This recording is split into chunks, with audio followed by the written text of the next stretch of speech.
வணக்கம். திருப்பூரில் உள்ள அரசு மருத்துவக் கல்லூரி மருத்துவமனையில் உள்ள கழிவுநீர் தொட்டியிலிருந்து பிறந்த சில மணி நேரமே ஆன ஆண் சிசு சடலமானது மீட்கப்பட்ட சம்பவம் பெரும் அதிர்ச்சியை ஏற்படுத்தியுள்ளது.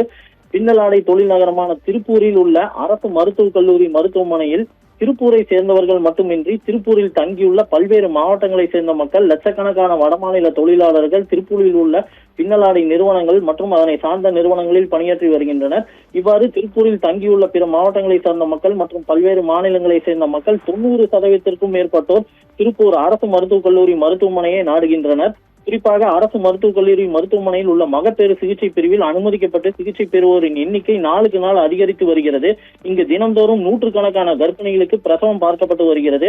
இந்நிலையில் இன்று காலை மகப்பேறு சிகிச்சை பிரிவின் பின்புறம் உள்ள கழிவுநீர் தொட்டியிலிருந்து கடுமையான துர்நாற்றம் வீசியுள்ளது. இதனால் சந்தேகமடைந்த மருத்துவமனை ஊழியர்கள் அங்கு சென்று பார்த்தபோது தொட்டிக்குள் பிறந்த சில மணி நேரங்களே ஆன ஆண் சிசு பொருந்து சடலமாக கிடப்பதை கண்டு அதிர்ச்சி அடைந்தவர்கள் இது குறித்து மருத்துவமனை நிர்வாகத்திற்கு மற்றும் காவல்துறையினருக்கு தகவல் தெரிவித்தனர்.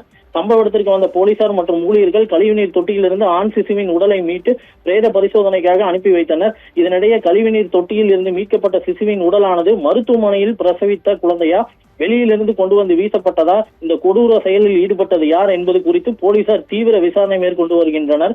பிரசவித்து சில மணி நேரமே ஆன ஆண் சிசுவின் உடல் திருப்பூர் அரசு மருத்துவக் கல்லூரியில் உள்ள கழிவுநீர் தொட்டியில் வீசி சென்ற சம்பவமானது பெரும் அதிர்ச்சியை ஏற்படுத்தி உள்ளது.